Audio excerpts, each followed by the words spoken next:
Greetings everyone. In this video, we are going to study about the structure and the modules of PTE. Before we begin with that, let's get clear about what does PTE stand for. It stands for Pearson Test of English. Now, in this video is basically for the beginners. And now in this video, I'm going to tell you in brief, what are the different tasks that you get on the day of the exam. And if any one of you, if you have any query about the in-depth knowledge about a particular task, I'll be sharing it in the upcoming videos. All right. Now, we will be tested on 4 different modules: speaking, writing, reading, and listening. All these 4 modules, they have a specific time limit, according to which the number of questions will vary. Now, for example, if we talk about the speaking and the writing module, it will be for around 54 to 65 minutes, approximately an hour. And number of questions doesn't mean that you will get 7 questions. You will get 7 different type of questions, right? Similarly, reading, 30 minutes, 5 different types of questions. Listening, 30 to 45 minutes, and 8 different types of questions. Okay. Now, before you begin with the test, they give you some time for personal introduction. To introduce yourself, we should always keep one thing in mind, that this part of the test is non-assessed part, which means that it is not scored. It is just to, you can say, lay a base or just lay the foundation that you're going to start with the test. Now we have a sample introduction here. What are you supposed to speak in the introduction? You're supposed to give your name, how old you are, which place you belong to, and your qualifications. Then you can write something about your hobbies. And very, very important is, what is the purpose for attempting this exam? Is it for PR purpose or is it for higher education? Okay. Then we come to the speaking module. Here begins the real test. Okay. So the first task is read aloud. It's very clear, very obvious from the name itself. A small paragraph will be given to you, a very short paragraph, let's say 4-liners or 3-liners paragraph will be given to you. And you have to read that paragraph aloud. And many of you might think it's very easy, but let me tell you one thing, it's not, right? You have to keep in mind many things before you go for this. For example, your pronunciation, your content, your fluency, your intonation. That's the most important. And I'll discuss about this in detail in the upcoming videos. And total number of questions will be 7. Then you have to repeat sentence. An audio will be played, and whatever the audio, the speaker in the audio says, you have to repeat that sentence. Then describe image. An image will be given to you, and you have to describe it. And in around 35 seconds to 40 seconds, whatever are the main points in the image that you can see, you have to describe those. Retell lecture, again, an audio will be played. You have to tell what kind of lecture or what was the content of that lecture. Then you have short answer questions. Here you get no time to prepare. A question is asked from you and you have to answer. For example, let's say 100 years is also referred to as what? Now you'll think, the answer is century, right? Okay. So this was your speaking module and now we come to the writing one. I told you beforehand, speaking has 5 questions and writing has 2 questions. This writing section, the essay part, it is somewhat similar to IELTS, right? If any one of you, if you've appeared for IELTS, you will be familiar with what an essay writing thing is.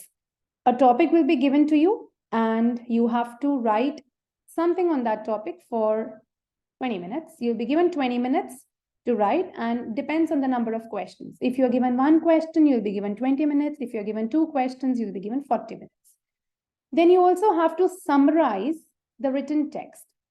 Here, a passage will be given. I hope you understand what's a passage. Passages, 3, 4, 5, 6 different paragraphs will be given to you, and you have to summarize that in particular word limit. Let's say 50 to 70 words. You have to summarize at least the passage of 250 words in 50 to 70 words. And again, number of questions will be 1 or 2. And depending on the number of questions, you'll be given a particular time. Now we come to the reading section. I'll not go into much detail in the introduction. It's just that you should know what kind of questions you will be getting on the day of the exam. You should be familiar with the format. That's my main purpose of making this video.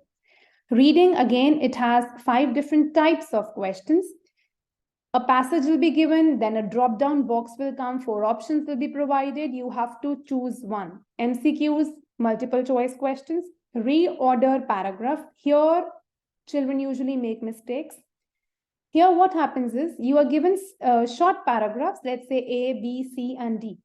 Now, you have to find the link between all these 4 paragraphs, A, B, C, and D. Let's say A comes first, then comes D, then comes B, and then comes C. So you'll have to write A, D, B, C, right? And you'll be given around 2 to 3 questions. Then it is drag and drop. Now, in a box, many words will be given to you. You simply have to drag a particular word to the blank, which you feel is the most appropriate there, right? Then we come to MCQ, single answer. Here also the number of questions will be 1 to 2. This is the last section, very important, very scoring. It's only if you have good listening skills. Now, summarize spoken text. An audio will be played for around 90 seconds. It's more than a minute. And you have to summarize what the speaker said, right? Then again, number of questions will be 1 to 2. Then it's MCQs, again 1 to 2 number of questions. Fill in the blanks, 2 to 3 questions. Highlight correct summary. Now, 4 options will be given to you. Audio will be played. Whatever the speaker says, you have to see which option best suits what the speaker said. Let's say it's A, so you'll put A. Select missing words. You have to write the missing words. MCQs, I think that's common in reading also, and here also. Highlight incorrect words. Now, I'll give you a very small example here. What do you understand by the term highlight incorrect word? A passage will be given to you, an audio will be spoken. I'm just giving you an example of one-liner. Let's say if in the passage it is written, Jaipur is called as a pink city, right? And that's the true, Jaipur is called as a pink city. Let's say it is written in the passage, but the audio says Delhi is referred to as a pink city. So you will be highlighting Jaipur in the passage because the speaker said Delhi, right? Then you will be getting number of questions for highlight incorrect words is 2 to 3.